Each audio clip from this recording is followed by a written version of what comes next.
오늘 말씀을 보겠습니다. 오늘 로마서 7장 13절에서 25절입니다. 14절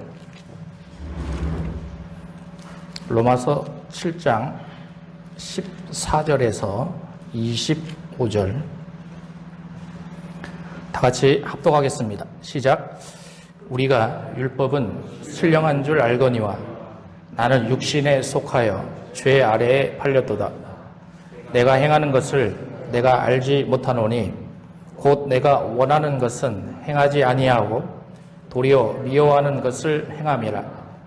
만일 내가 원하지 아니하는 그것을 행하면 내가 이로써 율법이 선한 것을 시인하노니 이제는 그것을 행하는 자가 내가 아니요 내 속에 거하는 죄니라. 내 속 곧 내 육신에 선한 것이 거하지 아니하는 줄을 아노니 원함은 내게 있으나 선을 행하는 것은 없노라. 내가 원하는 바 선은 행하지 아니하고 도리어 원하지 아니하는 바 악을 행하는도다. 만일 내가 원하지 아니하는 그것을 하면 이를 행하는 자는 내가 아니요 내 속에 거하는 죄니라.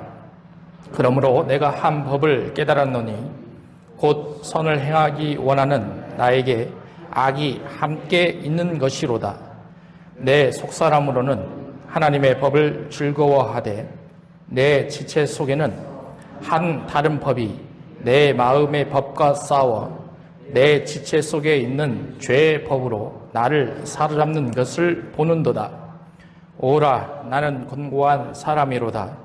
이 사망의 몸에서 누가 나를 건져내랴. 우리 주 예수 그리스도로 말미암아 하나님께 감사하리로다. 그런즉 내 자신이 마음으로는 하나님의 법을 육신으로는 죄의 법을 섬기노라. 아멘. 오호라의 은혜라는 주제로 오늘 말씀을 선포하고자 합니다. 사실 로마서가 16장으로 되어 있는데 오늘 본문 말씀이 가장 어려운 부분입니다. 논란도 많이 되고요. 또 학자들마다 논쟁도 많고요. 아무리 좋은 말씀을 준비했다고 해도 또 다른 사람들이 들었을 때는 나는 이렇게 해석하지 않았는데 또 저 사람은 이런 방법으로 해석했네. 끊임없이 논란이 되는 부분입니다. 저는 말씀을 준비하면서 두 가지의 초점을 한번 두고 생각해 봤습니다. 그 첫째는 뭐냐? 여기에도요, 계속 나라는 사람이 등장합니다. 그러면 과연 이 나라는 사람은 누구를 가르치는가에 대한 문제, 이것을 풀어가는 것이 첫 번째입니다. 그 다음에 두 번째는 우리가 과연 언제 오늘 본문에 나와 있는 것들을 경험하는가에 대한 문제. 어떤 분들은 예수님 믿기 전에 이런 것들을 경험한다 생각하시는 분이 있고요. 어떤 분들은 예수님을 믿고 믿은 후에 이런 일들을 경험한다. 또 어떤 분들은 특별할 때마다 이런 일들을 경험한다 이렇게 생각하는 분들이 있습니다. 그러나 저는 이 말씀을 준비하면서 먼저 저의 의견을 정해놓고 말씀을 선포하는 것이 중요하다라고 생각이 들었습니다. 여러분, 여기에 나와 있는 1인칭, 즉 이 저자는 바울입니다. 그렇기 때문에 나라는 사람은 바울이라는 것이 확실합니다. 그러면 바울만 해당이 되느냐? 아니죠. 요즘 우리가 이 하나님의 말씀을 보고 있는 우리도 여기에 똑같은 해당이 된다라는 거죠. 그 다음에 두 번째의 문제는 우리가 예수 그리스도를 만난 후에 이러한 경험이 이루어진다라는 사실.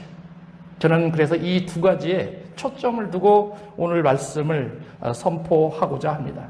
여러분들이 많은 은혜를 받으셨으면 좋겠어요. 여러분, 하나님의 자녀가 은혜를 입고 또 율법을 무엇인지 해석하고 우리는 이 7장 12절에서 율법의 속성을 봤습니다. 그것은 세 가지가 있다고 그랬어요. 율법은 거룩하다. 율법은 의롭다. 율법은 선하다. 여러분들이 신앙생활하면서 이런 것을 아실 때쯤 되면 여러분들이 느끼는 것이 있습니다. 그것은 뭐냐면 나는 죽는다라는 겁니다. 나는 죽는다. 그리고 죄는 살아난다. 이것을 이해할 줄 알아야 돼요. 근데 이해하기가 쉽지가 않아요. 나는 죽고 죄는 살아난다. 바울은 9절에서도 이 말씀을 보고 있어요. 9절 언더라인 친제를 한번 보겠습니다. 전에 법을 깨닫지 못할 때에 나는 내가 살았다 이렇게 돼 있죠. 그 다음에 계명이 이름에 죄는 살아나고 나는 죽었다. 9절에 그렇게 돼 있잖아요. 그리고 이제는 13절에서는 조금 더 이것을 확장해서 바울이 해석을 해줍니다. 여기도 언더라인 친원대를 한번 보겠습니다. 선한 그것으로 말미암아 나를 죽게 만들었다. 그러면 선한 그것이 뭡니까? 율법이죠. 율법으로 말미암아 나를 죽게 만들었다. 이는 계명으로 말미암아 심히 죄 되게 하려 함이니라 이렇게 돼 있어요. 여러분 그러니 율법의 말씀을 통해서 내 안에 죄가 어떠한 상태로 되어 있는지를 우리는 발견해 갈 수 있습니다. 현재 나의 죄는 큰가? 아니면 나의 죄는 검은가? 아니면 나의 죄는 더 악해 보이는가에 대한 문제, 그것을 율법을 통해서 우리 스스로가 인식할 수 있다라는 것입니다. 그런데 내가 이 율법을 통해서 나의 죄성을 알아갈 때쯤에 19절에서 놀라운 한 가지를 바울은 안다 이렇게 표현하고 있어요. 여러분 19절을 같이 읽어보겠습니다. 시작. 내가 원하는 바 선은 행하지 아니하고 도리어 원하지 아니한 바 악을 행하는도다 이렇게 됐어요. 여러분들이 지금까지 제가 말씀드렸던 것을 이해하셨다라고 한다면 여러분들의 마음속에는 내가 원하는 바 무엇을 행하도록? 선을 행하도록. 이럴 수밖에 없어요. 예수 믿는 사람이라면 반드시 그 율법의 말씀을 깨우치고 어떻게 하면 나는 선을 행할 것인가에 대한 문제에 날마다 삶을 살아갈 수밖에 없다라는 거죠. 그런데 바울은 여기서만 말씀하는 게 아니에요. 계속 반복합니다. 21절도 보십시오. 언더라인 쳐놨습니다. 어떻게 돼 있어요? 선을 행하기 원하는 나에게. 내가 선을 행하기 원한다라는 거죠. 22절을 보십시오. 하나님의 법을 즐거워한다. 율법을 알게 된다면 하나님의 법을 즐거워할 수밖에 없어요. 이것을 조금 우리식으로 해석해 본다면, 여러분들이 신앙생활을 성장하게 된다면 하나님의 말씀을 읽을 수밖에 없어요. 하나님의 말씀을 통해서 은혜 받을 수밖에 없다라는 것입니다. 그것이 바로 즐거움입니다. 여러분 이것이 은혜 아니겠습니까? 여러분 시편 1편 2절에 오직 여호와의 율법을 즐거워하며 그 율법을 주야로 묵상하는도다. 여러분들이 입술 속에서 이 말씀이 선포되려면 오늘 본문의 말씀을 이해하셔야 된다는 거예요. 이것을 인식했을 때 이런 말씀이 나올 수가 있어요. 요한복음 14장 21절에 예수님께서 분명히 이렇게 말씀하셨습니다. 같이 읽습니다. 시작. 나의 계명을 가지고 지키는 자라야 나를 사랑하는 자니 나를 사랑하는 자는 아버지께 사랑을 받을 것이요 나도 그를 사랑하여 그에게 나를 나타내리라 이렇게 됐어요. 여기 계명은 복수로 되어 있어요. 하나님의 말씀을 나타내는 겁니다. 나의 말씀을 가지고 지키는 자라야 나를 사랑하는 자다. 나를 사랑하는 자는 아버지께 사랑을 받을 것이요 나도 그를 사랑하여 그에게 나를 나타내리라. 여러분들이 이런 경험 해보고 싶지 않으세요? 그렇잖아요. 신자된 우리라면 반드시 이 말씀을 내 마음속에 담아두고 이런 신앙생활을 하기를 원할 것입니다. 여러분 그러니 율법에는 우리에게 주는 은혜가 있다라는 거죠. 말씀의 은혜입니다. 여러분 그것은 눈이 열립니다. 여러분들의 영의 눈이 열려가기 시작할 겁니다. 여러분들의 마음의 눈이 열려가기 시작할 것입니다. 여러분들의 마음의 눈이 열려가기 시작한다면 여러분들은 이 말씀에 기록되어 있는 착한 일들을, 선한 일들을 하려고 아우성 칠 거다라는 것이죠. 이것이 은혜예요. 신자된 우리가 반드시 해야 될 은혜다라는 것입니다. 그런데 여러분들 한번 곰곰이 내 자신 한번 생각해 보세요. 신앙인으로서의 삶을 살아가는데 날마다 은혜로운 삶만 살아가는가? 그러지가 않아요. 아마 오늘 아침에도 일어나셔서 교회에 올 때 한바탕 하고 오신 분들이 있을 겁니다. 예? 이게 인간입니다. 날마다 즐거움과 은혜 가운데 살아가야 되는데 인간이 그러질 못한다는 거죠. 바울은 여기 모습을 모순이다 이렇게 표현한 거죠. 모순은 창과 방패의 모습이잖아요. 그렇죠? 본문에서 세 가지로 이 모순점을 우리에게 알려줍니다. 그 첫 번째 모순점은 15절입니다. 같이 읽습니다. 시작. 내가 행하는 것을 내가 알지 못하노니 곧 내가 원하는 것은 행하지 아니하고 도리어 미워하는 것을 행하느니라.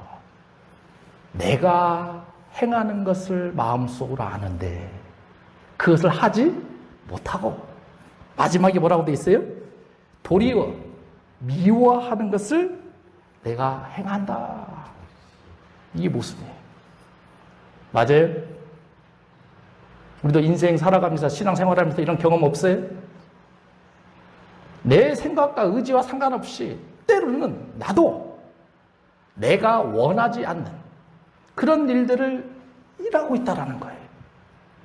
여러분 바울이 그냥 여기에서 한 번만 딱 기록해 놓은 줄 아세요? 아니에요. 18절과 19절에서도 동일하게 이 모습을 강조하고 있습니다. 그렇게 점층적으로 강조하는 이유는 뭡니까? 바울에게만 이러한 일들이 일어나는 것이 아니라 로마에 있는 성도들에게도 이러한 일들이 일어나는 것이고 여기에 앉아있는 우리에게도 이러한 일들은 계속 일어난다는 겁니다. 그러니 마음속에서 갈등을 할 수밖에 없어요. 여러분 이제 두 번째 모순입니다. 두 번째 모순은 17절에 나옵니다. 같이 읽습니다. 시작. 이제는 그것을 행하는 자가 내가 아니요 내 속에 거하는 죄니라. 여러분 그러니 우리의 마음속에는 하나만 있으면 얼마나 좋아요. 나의 본성이 있고 또 다른 뭐가 있어요? 죄성이 있다는 겁니다. 그러니 우리 마음속에는 나의 본성과 죄성이 항상 어떻게 된다? 싸운다라는 거죠. 그렇죠? 나의 본성이 이기게 되면 하나님의 법을 쫓아가게 되어 있습니다. 그러나 죄성이 나의 본성을 이기게 된다면 죄의 법을 쫓아가게 되어 있습니다. 그것을 바울이 오늘 본문 속에서 알려주고 있는 것입니다. 여러분 제가 서두에 로마서 7장이 어렵다고 그랬잖아요. 근데 제가 쭉 보면서 어떻게 하면 이 부분들을 여러분들에게 조금 더 쉽게 알려드릴까 그림 하나를 준비해 왔습니다. 여러분 이 그림을 형태만 보시면 됩니다. 사람 보여요 안 보여요? 보이죠? 1번 그림을 한번 보십시오. 마우스로 한번 가르쳐 주세요. 1번 그림. 1번 그림을 보면 겉모습은 육체입니다. 안에는 뭐가 되겠어요 그러면? 속사람이 되는 거죠. 이해되세요? 네. 그럼 이제 2번 그림을 한번 마우스로 클릭해 주세요. 2번. 여러분 맨 바깥에 보면 하나님이라고 써져 있어요. 그러니까 하나님은 어디 계신다? 인간의 밖에 계신다라는 거죠. 그렇죠? 그리고 나서 하나님께서 우리에게 뭘 주셨냐면 율법을 주셨습니다. 그런데 그 율법은 무엇을 타고 오냐? 육체를 타고 옵니다. 여러분 8절과 11절에 동일한 말씀이 반복이 되는데 죄가 기회를 타서 이렇게 되어 있습니다. 죄가 기회를 타서 하나님의 명령으로 이 땅에 들어온 거죠. 이것을 이해할 줄 알아야 돼요. 그래서 제가 이 기회라는 것이 근거지라고 그랬습니다. 여러분 그러니 하나님께서 율법의 말씀을 주셨는데 그것을 사단이 가만히 놓지가 않아요. 3번 그림입니다. 그 옆에 이제 하나님 대신에 누가 써 있냐면 사단이 써 있어요. 사단이 우리를 어떻게 한다? 공격한다라는 거죠. 그 율법의 말씀을 이용해서 사단이 우리의 속사람을 계속 어떻게 한다? 작게 만든다라는 거예요. 우리의 속사람이 계속 작게 만들어지면 우리의 죄성은 안에서 계속 어떻게 돼요? 커지게 되죠. 그래서 내가 원하는 선하는 일을 행하도록 원하는데 그것이 아니라 내 속사람은 작아지고 죄성이 점점 커지니까 악한 일을 계속 해간다는 거죠. 이런 갈등이 어제도 있었고 오늘도 있었고 지금도 있을 것이고 앞으로 미래에도 이런 갈등은 있습니까? 없습니까? 있어요. 그래서 바울이 25절에서 이렇게 표현을 하는 것입니다. 마음으로는 어떤 법을? 하나님의 법을. 육신으로는 어떤 법을? 죄의 법을. 이해되세요? 예? 마음으로는 무슨 법을? 하나님의 법을. 육신으로는 무슨 법을? 죄의 법. 이것이 우리 마음속에서 계속 어떻게 하고 있다? 갈등으로 남고 있다라는 것입니다. 여러분, 그러면 이것이 뜻하는 바가 뭘까요? 여러분, 그럼 우리는 이 마음의 법도 따라가야 되고 죄의 법도 따라가야 됩니까? 아니면 그 두 개를 혼돈해서 섞어서 같이 신앙생활을 해야 됩니까? 바울은 그걸 강조하지 않아요. 바울이 강조하는 것은 마음의 법을 통해서 누구만 바라봐라? 예수 그리스도 하나님만 바라보라는 거예요. 그래서 4번 그림이 중요한 겁니다. 갑자기 속사람이 죽어드는 것이 갑자기 어떻게 됐어요? 커졌죠. 그 커지게 하는 원동력이 누구라? 예수 그리스도라. 그것이 25절의 결과물입니다. 25절을 같이 읽어볼까요? 시작. 우리 주 예수 그리스도로 말미암아 하나님께 감사하리로다.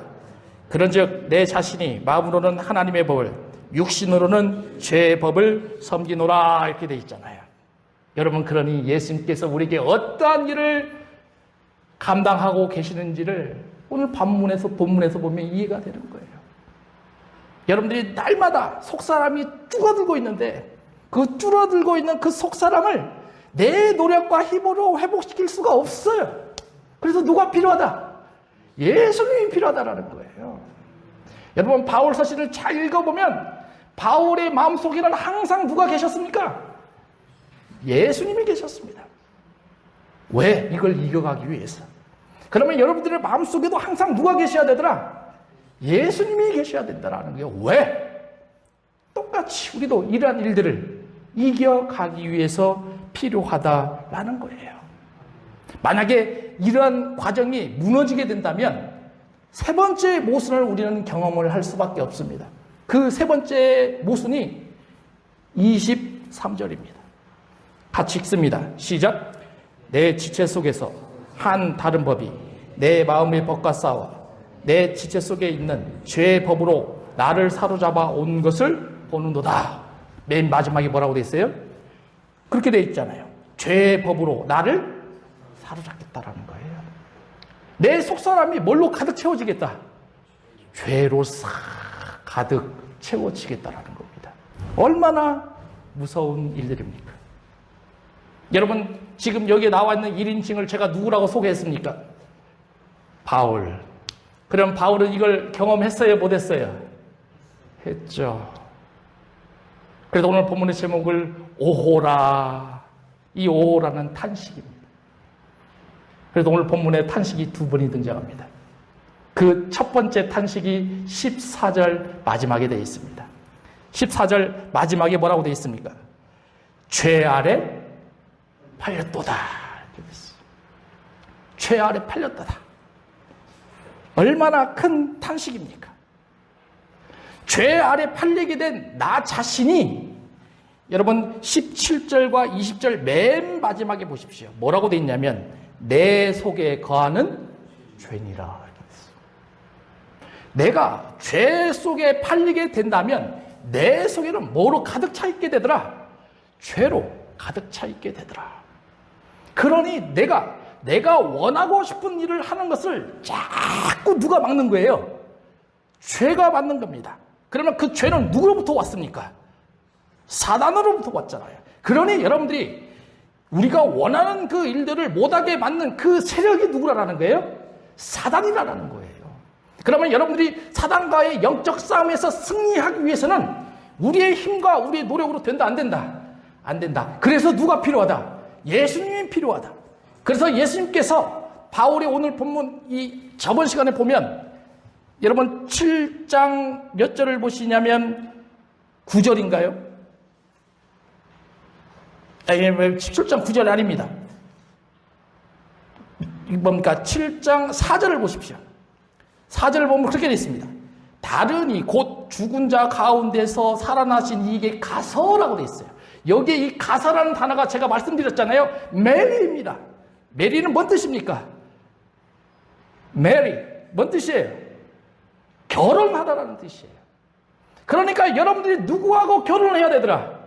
예수 그리스도와 결혼을 해야 된다는 거예요. 그래야만 이 일을 이겨낼 수 있다는 거죠. 마치 구약 성경에 보면 하나님과 이스라엘 백성들이 시내산에서 뭘 했습니까? 언약을 체결했죠. 그래서 우리는 결혼 언약이다 이렇게 표현하는 거죠. 구약에서 그런 결혼 언약을 하나님과 이스라엘 백성들이 체결했다고 한다면 이제는 신약 시대에 우리는 누구와? 예수 그리스도와 결혼을 해야 된다는 겁니다. 이것을 이해해야 너희가 내 안에 거하고 내가 너희 안에 거하고 그런 사람들은 많은 열매를 맺는다. 이것이 이해가 되는 거예요. 아니 목사님이 로마서 강연을 하는데 왜 이렇게 고차원적으로 하지? 로마서가 그런 거예요. 로마서가. 여러분들 저도 성경 말씀을 보면서 이 로마서를 뭐 100독 이상 더 했습니다. 근데 몰라요. 얼마나 어려운지 몰라요. 그래서 로마서를 여러분들이 깊이 묵상하게 되면 성경 전체가 눈에 확 들어오게 됩니다. 그리고 하나님께서 우리에게 뭘 원하시는가에 대한 문제가 확 해결이 되어버리고 마는 거죠. 여러분 이제 바울은 두 번째 탄식을 딱 표현해 줍니다. 그 두 번째 탄식은 여러분들이 너무나 잘 아는 24절입니다. 24절 같이 읽습니다. 시작. 오호라 나는 공고한 사람이로다. 이 사망의 몸에서 누가 나를 건져내랴. 아까는 죄에게 팔렸도다 탄식했습니다. 이번에는 뭐예요? 오호라. 오호라. 깊은 탄식이죠.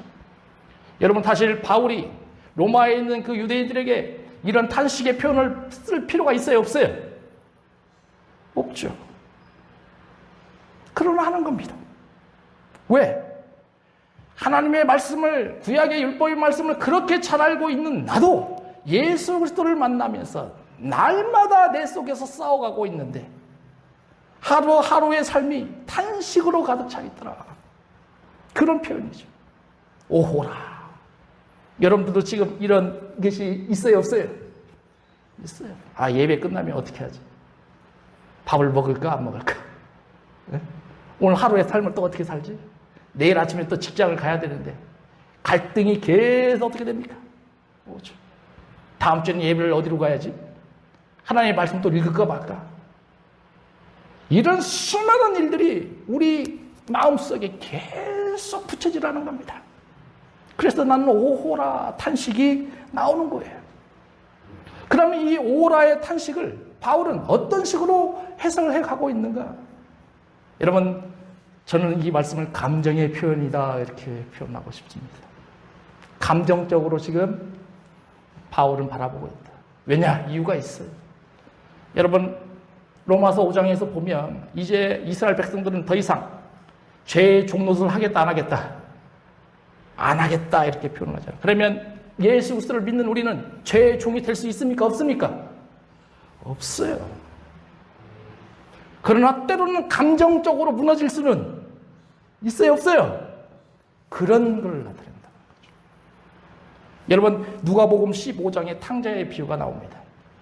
둘째 아들이 돈을 가지고 이방으로 갔잖아요. 그래서 수년을 세월을 보내면서 자신이 가지고 있는 모든 재산을 싹 어땠습니까? 탕진했습니다. 그리고 누굴 생각합니까? 아버지를 생각하죠. 그때 누가복음 15장 19절에 이렇게 되어 있습니다. 같이 읽습니다. 시작. 지금부터는 아버지의 아들이라 일컬음을 감당치 못하겠나이다. 나를 품꾼의 하나로 보소서. 아들이 아버지에게 이런 말을 하고 있잖아요. 이 말을 했다라고 해서 이 아들이 아버지의 아들이 아닌가요? 예? 맞잖아요. 감정으로 타고 있다라는 거예요. 마음적으로.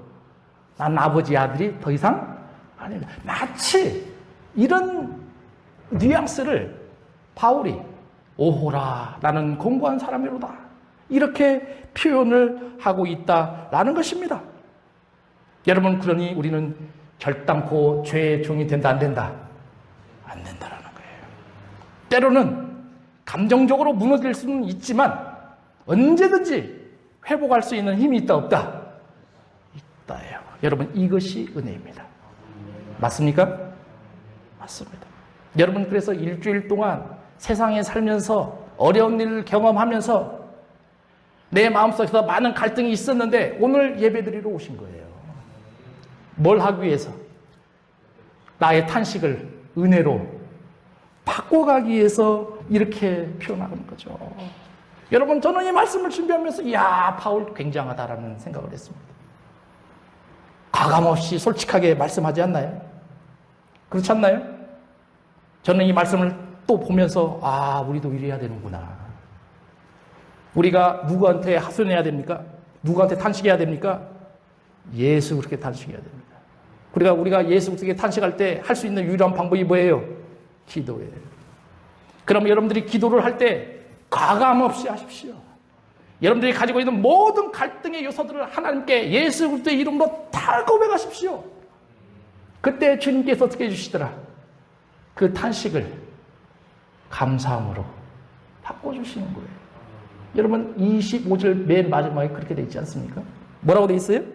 하나님의 법을 육신으로는 죄의 법을 섬기노라. 그런데 25절 중간쯤은 그렇게 되어 있습니다. 예수 그리스도로 말미암아 하나님께 감사하리로라. 그러니까 24절과 25절이 연결이 돼야 안 돼요? 되잖아요. 24절에서는 깊은 탄식을 하는데 25절에 가자마자 나는 그 탄식 어떻게 하겠다? 버려버리겠다. 그 탄식을 뭘로 바꿔버리겠다? 감사함으로 바꿔버리겠다는 거예요. 그 안에 누가 계신다? 예수 그리스도가 계신다는 겁니다. 얼마나 위대한 바울의 모습인지 저는 감동을 받을 수밖에 없었어요. 여러분, 제가 신학교 다닐 때 한국 교회를 들썩였던 교수님이 한 분이 계셨습니다. 그분은 박윤선 교수님이셨습니다. 제가 신학교에 다닐 때는 이미 1988년도에 천국을 가셨기 때문에 저는 그분의 수업을 들을 수는 없었습니다. 그러나 합신에 다닐 때 뭐가 있었냐면 그분의 음성 녹음이 있었습니다. 예? 음성 녹음 한번 들어보라고 뭐라고 그래요? 그거. 테이프가 아니라 인터넷에 있잖아요. 거기에 우리 홈페이지 있죠? 홈페이지에 올려놨더라고요. 합신. 그래서 저도 이제 거기서 한번 들어봤죠. 그랬더니 그분이 이런 말씀을 합니다. 내 속에 선한 것이 하나도 없어. 그분의 연세가 80이 되셨는데요. 그렇게 고백하는 거예요. 내 속에 선한 것이 하나도 없어. 인간이 이토록 악할 수가 있나? 자기 자신을 그렇게 표현하는 겁니다. 썩고 냄새나는 무덤과 같도다. 이렇게 표현하는 거죠. 여러분, 제가 그 얘기를 딱 듣고 제 마음을 한번 생각해 봤습니다. 나는 박윤선 목사님처럼 내 나이 80이 됐을 때에 이런 고백이 나올 수 있을까? 나는 그런 신앙으로 성장될 수 있을까? 여러분, 박윤선 목사님이 이 말씀을 하신 것이 정말로 이분이 선한 것이 하나도 없고 악하고 냄새나는 무덤과 같아서 이런 표현을 썼습니까? 아니죠. 박윤선 목사님이 성경 66권 주석을 다 써낸 분이십니다. 하루에 5시간 이상 말씀을 묵상하시는 분입니다. 하루에 3시간 이상 공부하시는 분입니다. 성경만 보시는 분이에요. 그런데 그분의 노년 80대에 이런 고백이 쫙 흘러나오는 거예요. 왜 이런 고백이 흘러나왔을까? 제가 깊이 생각을 해보니까 다른 게 아닙니다. 날마다 자기 자신에게 왔던 그 탄식을 뭘로 바꿔버렸어요? 감사함으로 바꿔버렸어요. 누구를 통해서? 예수 그리스도를 통해서. 여러분, 여러분들의 신앙생활에도 이런 모습이 나오셔야 돼요. 그러니 탄식은 길면 된다, 안 된다? 안 된다. 다시 한번 복창합니다. 같이 복창이 아니라 뭐래요? 따라합니다. 탄식은 길면 안 된다. 탄식은 예수님께 바로 고백해야 한다. 맞아요? 여러분들이 날마다 오라 그 탄식을 주님 앞에 내놓으십시오. 그러면 금방 주님께서 감사함으로 여러분을 만들어 주실 것입니다. 여러분, 청교도들에 대해서 여러분 잘 알고 계실 것입니다. 이 청교도들이 영국에서 미국으로 딱 건너가셨습니다. 그런데 미국 땅에 건너갔는데 먹을 게 없어요. 청교도를 예수님을 잘 믿어요? 안 믿어요? 예, 청교도들처럼 생활하시는 분들이 없잖아요. 말씀에 신실한, 기도에 정말 신실한 분들. 근데 그런 분들이 미국 땅에 딱 건너갔는데 먹을 게 없어요. 어떻게 살아갈지 막막합니다. 그래서 그들이 모였습니다. 우리가 이 일들을 극복하기 위해서 기도합시다. 금식 기도하십시다. 그래서 그들이 금식 기도를 선포하고 건강한 사람들이 계속 모여서 하나님께 기도하기 시작했습니다. 하나님 우리를 돌봐주십시오. 하나님 우리를 도와주십시오. 그런데 끊임없이 기도를 하는데도 반응이 있어요? 없어요? 없어요. 또 다른 선교사들이, 청교들이 모여서 그러면 다시 한번 합시다. 또 다시 기도합니다. 또 다시 금식합니다. 그런데도 변화가 있어요? 없어요? 없어요. 이걸 어떻게 하지 고민했습니다. 그랬더니 한 농부가 사람들에게 이렇게 표현을 하는 겁니다. 여러분, 지금까지 우리는 하나님께 도와주시도록 간절히 기도했습니다. 그러나 이제는 생각을 달리 해야 합니다. 비록 흉년이 들고 병이 와서 우리가 병으로 쓰러지기는 어려움이 있지만 그 와중에도 하나님께 감사할 게 있다 없다? 있다. 그 와중에도 하나님께 감사할 게 있다. 그러니 우리는 지금 현재 놓여져 있는 그 아픔 속에서 하나님께 어떻게 하자? 감사하자. 하나님께 감사하자. 우리가 비록 식량이 없고 어렵지만 우리는 이제는 신앙의 자유가 생겼습니다, 여러분. 그러니 얼마나 하나님께 감사합니까? 여러분, 우리가 신앙생활 할 때 정치적인 핍박이 있었습니다. 그런데 우리는 이제 정치적인 핍박이 없습니다. 얼마나 감사합니까? 여러분, 우리에게 아직 곡식은 없지만 미국 대륙의 넓은 대지를 하나님께서 우리에게 주셨습니다. 그러니 우리는 얼마나 감사합니까? 여러분, 이런 거예요. 우리도 날마다 탄식하는 소리가 우리 앞에 놓여져 있을 겁니다. 그런데 그 탄식을 뭘로 변환시켜라? 감사로 빨리 변환시키십시오. 그리고 주어진 환경에서 주님을 통해서 내가 감사할 것은 무엇인가 찾으셔야 됩니다. 그랬을 때 여러분들에게 큰 은혜가 넘쳐날 것이고 오라의 그 탄식을 통해서 여러분들에게 은혜가 넘쳐나게 될 것이다 라는 것입니다. 여러분, 오늘 본문 말씀을 제가 준비하면서 어떻게 하면 우리 성도들에게 이 말씀을 좀 더 깊이 풀어줄까 노력을 굉장히 많이 했습니다. 아마 이 말씀을 듣고 나서도 또 다른 반박이 있을 수도 있습니다. 그러나 그것도 중요하지만 오늘 메시지는 성령께서 해주시는 메시지이니 우리는 오늘 메시지를 내 마음속으로 받아들이는 것이 훨씬 더 중요합니다.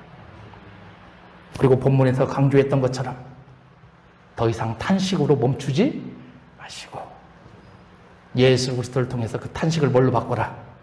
감사로 바꾸십시오. 여러분들의 가정에 놀라우신 하나님의 일하심이 있기를 소망합니다. 기도하겠습니다.